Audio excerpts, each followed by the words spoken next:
Okay, so here we have two 1106 motors, 6000 kV and 4000 kV. These were sent in by iFlyRC.com. These are the iPower iX1106 motors. Thanks iFlyRC for sending the motors so I can test them and share the results with you guys. So the motors come in these anti-static bags, the annoying ones that make noise, and they come two per bag. So they send you two motors in one of these little bags, and they give you the basics 4 M2 mounting screws. Those are pretty small. Looks like they're M2 by 5, and two prop M2 screws. Look like a M2 by 8. Anyway, those are pretty standard. Okay, so here are both motors, 6000 kV and 4000 kV. The build on the motors is pretty standard and nothing out of the ordinary. They got just the standard 1.5 millimeter shaft all through, and it's being retained by a standard E-clip at the bottom, pretty easy to remove. The bell comes apart pretty easily, and the stator, let's measure here, should be 6 millimeters. Yeah, pretty much 6 millimeters. Nothing surprising there. So you can see the windings. They look pretty neat, pretty well done. Looks like they're using single strand wire, I believe.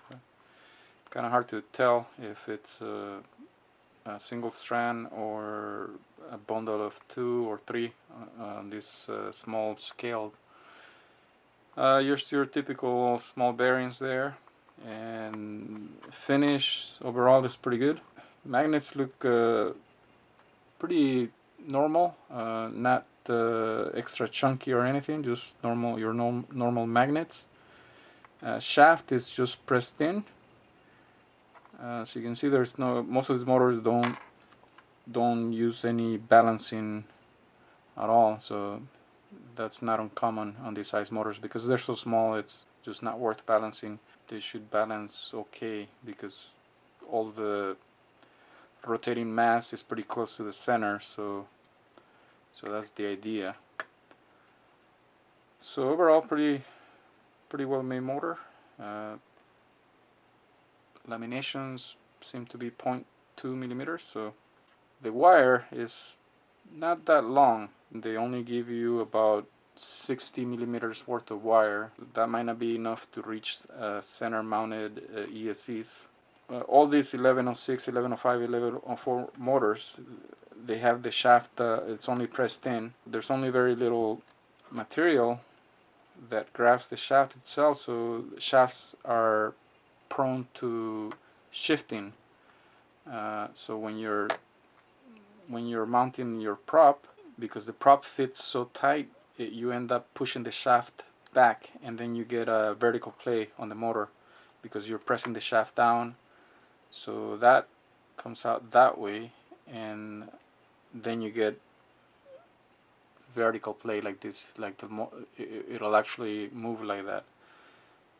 So in order to avoid that, what some people have recommended is that you can actually drill a bigger hole on the propellers if they fit tight, and you use a 1/16 drill bit. And use the best one to use is one that it's called a hex shank drill bit. I've shown it on the Brother Hobby 1106 review. So you could just do it by hand actually. So you make the hole larger using the drill bit, and that way it doesn't push the shaft too much. And the other technique that somebody else, I forget the name to give him credit, but I thought it was also pretty good, is you align the shaft on the prop on the center hole, and then what you actually do is you lay it on a flat surface like so, and then you press on the shaft. You can use pretty much any flat metal surface, even a dime or a nickel, anything. And so what you do is you actually just press down on the shaft like that. don't press on the base or anything. It has to be on the shaft. So you'll feel it. So you press on there, and so the whole idea is that you're only pressing on the shaft, so it shouldn't move. It's kind of like nailing something, and that'll get you the prop pushed in, and it won't push on the shaft at all.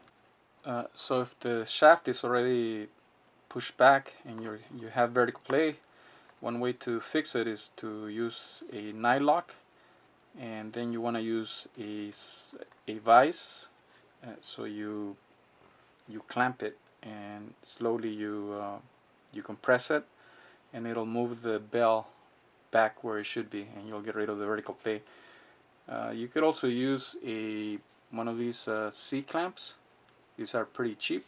Basically, it's like a vise. So you would you do have to make sure that when you do that, you have to make sure that the motor is completely vertical. You don't want to you don't want to have it at an angle, because you may end up bending the shaft. So you want to make sure it's totally vertical.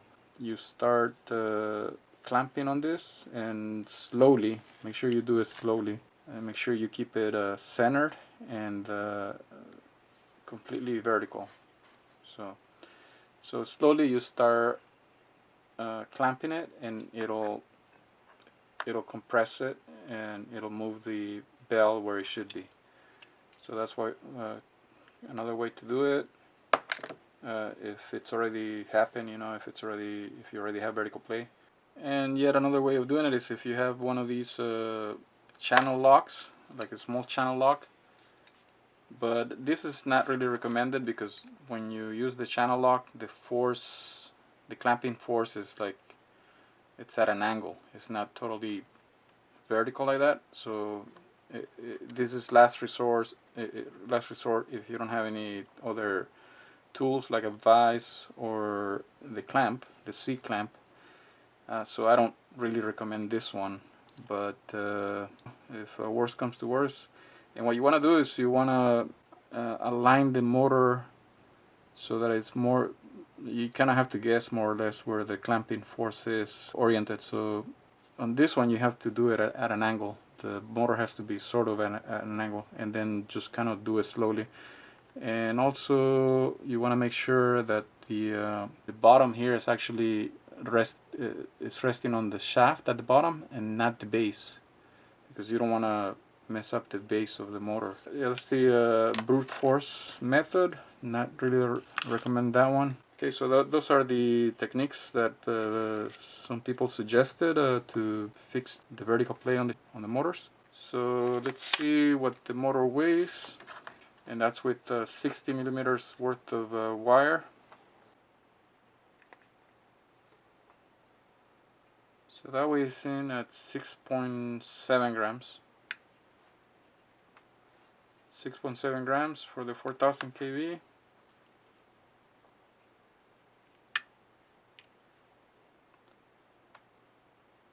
And 6.6 for the 6000.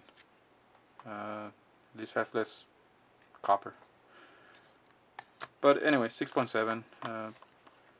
Pretty okay weight. Not pretty normal, I think, for this size motor.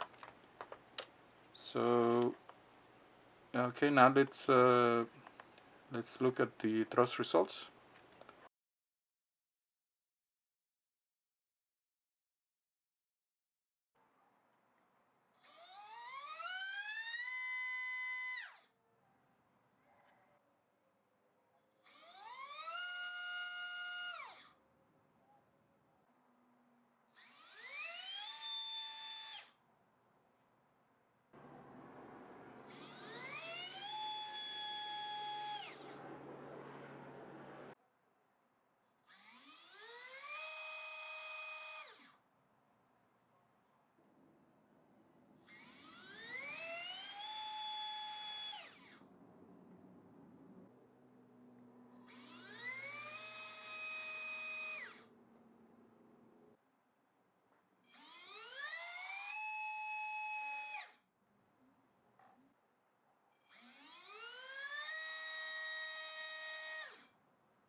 Alright, let's quickly look at the results of the thrust test for the iPower iX1106-6000KV. The motor actually measures slightly higher, 6070 kV. It's pretty common for motors to measure either a little bit higher or lower, so that's not too bad actually. I think it's a good thing it was a little bit higher. So as you can see, the motor is actually performing quite well. It's one of the motors that is approaching the performance of the Spintech, although the Spintech that I tested, the 8000 kV 1106, it was only on 2S because it has a higher kV. This one on 3S is actually about the same performance, if not higher. You'll have to look at that table on that review. So this motor is doing quite well actually on 3S. On the 3-inch props, as you can see, it's clearing 350 quite easily. The amps are showing high, but don't worry about that. This is static thrust, so the amps are gonna be exaggerated. This is not gonna be the actual in-flight amps, so they're gonna be a lot lower, possibly 25 to 35% lower. That's the going figure. Just keep in mind these are max numbers, kind of like burst numbers. So in the air, your max as the prop unloads is going to be a lot lower for the amps, and the sustained amps are going to be also lower because the battery is going to be the limiting factor.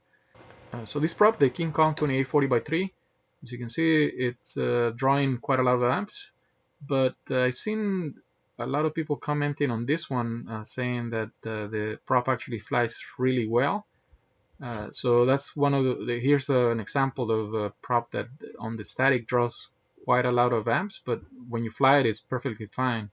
Possibly the aggressive pitch, it makes it pretty good in flight, which also makes it pretty bad in the static thrust test. So it's just drawing a lot of amps, and the motor kind of gives up at the top end. It just can't push the prop anymore. But I've seen a lot of comments saying that the prop actually flies really well. So that's one to consider. But of course, make sure you check the motor temps after a short flight. Make sure it's not overheating the motor.